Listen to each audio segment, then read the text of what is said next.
What's up, everyone?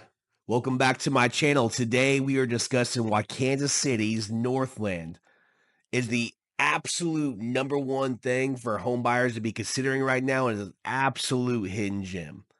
If this is your first time to my channel, let me introduce myself. I am Big Mike, and I'm a local Kansas City real estate agent specializing here in the Kansas City Northland area. And today, we're going to be going over just some of the affordability, the nature around to the top rated schools, and then actually the luxury living. So stick around to the very end. The last one is probably going to surprise you. And let's go ahead and dive on in. Now, the first one on this list is the affordability. Now, we could go ahead and discuss all the things that you probably already think of, but your dollar stretches so much more. And people think it's kind of crazy, the prices in these houses, where you're going to be spending like 1 million to 1.5 in some areas. You can buy for 300 to 400 here. So just a massive difference. You can easily go buy a lot for 100,000, build up your dream home from start to finish, 400,000 or 500,000, have a very nice house, be in it. That's it. It's other parts of Kansas City's prices are soaring, and the neighborhoods like Gladstone, Smithville, Kearney, Platte City, these houses are not going up so much because there's not a lot of expansion going on quite yet. Now, Smithville has a little bit going on, but nothing to really balk at yet. Same with Platte City. Platte City has quite a bit of growth going on, actually. But the prices still haven't just skyrocketed like you would expect for that type of area ever since the MCI airports popped up. Now, here, if you are coming from like out of town, you get a lot of yard here. It's not just like you reach outside and you're touching your neighbors. Like it's suburbia up here. You could have yourself a dog, having a fenced in pet, have a nice playground set, probably be a 2-story or 1.5, have all the bedrooms upstairs, plenty of room for whatever festivities you got going on. Maybe you do have a couple kids, plenty of room for them, be able to invite all the kids in the neighborhood over, have more than enough room for them, plenty of room for a barbecue in the backyard. It's not like some of these other places that are a little bit more populated and a little bit more dense. Next one I want to discuss is the schools. So there's 3 major schools here in the Northland. There's Liberty School District, there's North Kansas City School District, more specifically Staley High School, and Park Hill School District. I actually graduated from Park Hill. Now, these 3 are highly, highly sought after. And if you were wanting a Park Hill School District neighborhood, the top one would be Thousand Oaks. If you were wanting a Liberty School District neighborhood, top one would probably be Woodneath Farms. There's always more luxury style neighborhoods, but the one where most of the average people end up, about 400 to 700 range, is kind of like the average here for Kansas City on the Northland side. So that's where that price point ends up. And then here, if you want to go like Staley High School area, the North Kansas City School District, number one neighborhood would be Staley Farms. And this one's a little bit more on a big scale, ranging from starting off at about, I don't think it's 500. I think you're pushing 600 all the way around now. 600 up to millions if you wanted to build. They have the lots, and basically it's the most money fluid area of the Northland, definitely in Staley High School area. Now, if nature is important to you, top nature spots, English Landing Park over in Parkville. There's the Line Creek Trail over just outside of Riverside. And then on top of that, you're talking about Smithville Lake. And those has so many trails around. That's up in the north of Staley, what I was mentioning before. This area has not only a lake, has plenty of walking trails, has plenty of nature, has biking trails, kayaking going on, sailboating going on. There's so many different playgrounds. There's picnic areas. There's shelter houses. You name it. That's like the more, if you were wanting to go experience nature, that's more on the Northland side of things. Now, if you were wanting to go to more luxury route, probably the best areas for that to be is Riss Lake. Riss Lake has over in Parkville, Giant Lake, obviously. And, for nature-wise, probably Thousand Oaks over in Parkville. Those two have just more of those nicer homes with the nature style vibes, When you start to go in the more rural areas like Platte City, Smithville, Kearney, those are the areas that are going to be a little bit more.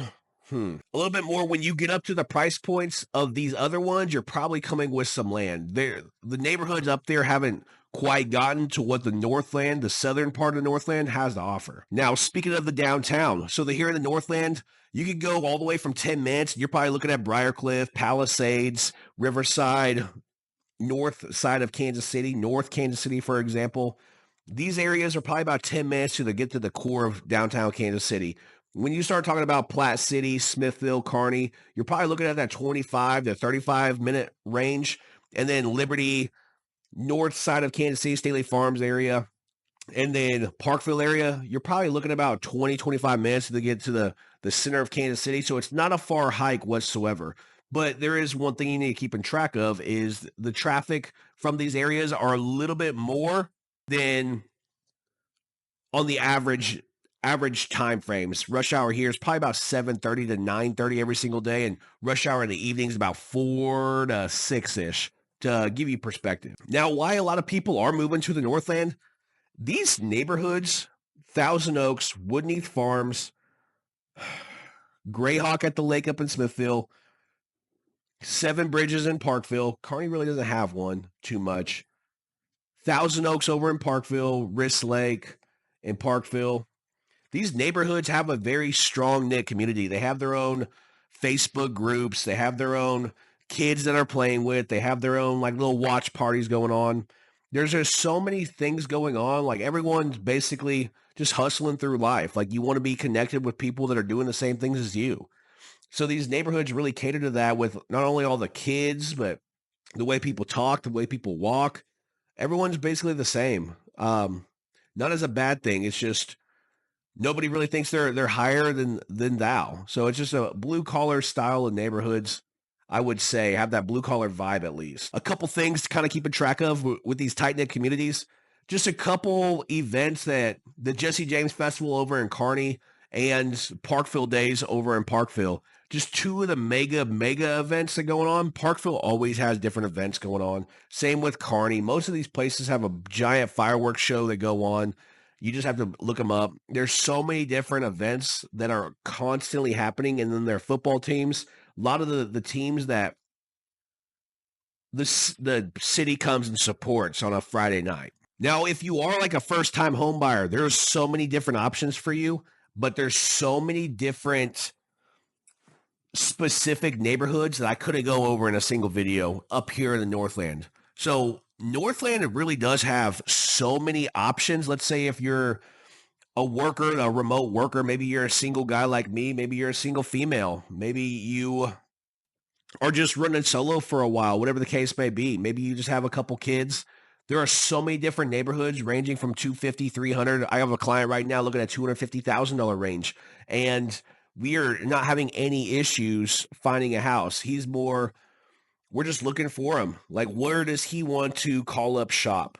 The more upper middle class areas, those were all the subdivisions I was mentioning in the past.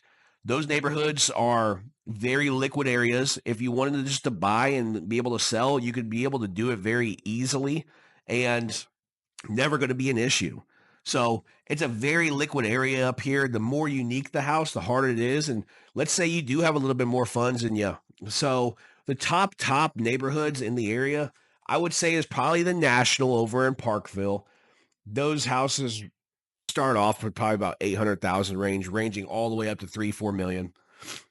Over in Liberty, Copperleaf is probably the number one neighborhood, and that one's probably you're probably good at like 750, 800 to starting to get in that one. Platte City, Seven Bridges probably begins about 650, 700 range. The Smithville, it's probably Greyhawk at the lake, and that one, new builds are going for about 600. Kearney really doesn't have them. Liberty's that Copperleaf. Gladstone's probably Carriage Hills is the top neighborhood to be a part of. And Briarcliff, I mean, the entire area in Briarcliff, just outside Riverside. Riverside has Palisades, which is $1 million neighborhood. But Briarcliff is ranging anywhere from 800 to 1.5. And these houses were built early 2000s. if not slightly before, maybe late 1990s. And these houses are just massive for what they are. Probably a lot of them aren't very updated because whenever that area was built, those houses have definitely skyrocketed in value. You probably bought them for 350, 400, now worth $1 million. So that's probably the hottest part of the Northland of Kansas City is probably Briarcliff as far as property values have went. Now, with all these growth that I keep talking about, the equity and the investment potential is insane. So if you wanted to buy an investment property, let's say 3-bed, 2-bath, 2-car garage, right around that 2,000 square foot, you're probably purchasing that for about 300,000 here. And rents on that would probably be about 2,200 to 2,500, depending on obviously quality, location, a lot of different things. If you're an investor, you get it. But that also gives you an idea of where is the market going. So there's so much new stuff going in here on the Kansas City side, Northland, that it is easily the hottest part of Kansas City compared to anywhere else. So if you are thinking of getting into the Northland, man, it may be a good time before a lot of infrastructure starts getting put in, because once it starts getting put in, property values just rise and rise and rise and rise. So that's just basically all you needed to know about the Northland. It's nothing going to be groundbreaking. It's just a lot of information for you to kind of keep in mind. Maybe you're thinking about moving from a different state or a different city, or you're like, you know what, I'm just kind of doing a little bit of research before I just move to a completely blank area. Dude, I get it. It's rough to move from an area. I got some clients coming in from Colorado right now, and they're nervous as can be. We're going to go look at 6 different houses in 6 different neighborhoods in 6 different cities across the area. And just because they're trying to get a feel, what is the houses? What's the cost per square foot? What's the amenities like? What's the schools like? They're asking all these questions, and I'm just giving them to them, and they're like, you know what? We've got to settle down. Kansas City Northland is probably where we want to call it home, but we just really want to check out everything. And I'm like, hey, I get it. So maybe that's you. Reach out to me. Let's get a plan figured out. I can definitely help you guys out. And just to remind you, I'm Big Mike. I'm a local Kansas City real estate agent, and I specialize in the relocation sector of Kansas City. So reach out to me, and if you got some value from my video, feel free to press that like button. It ends up helping me out tremendously and for this YouTube algorithm. So until next time, just remember, Big Mike is out.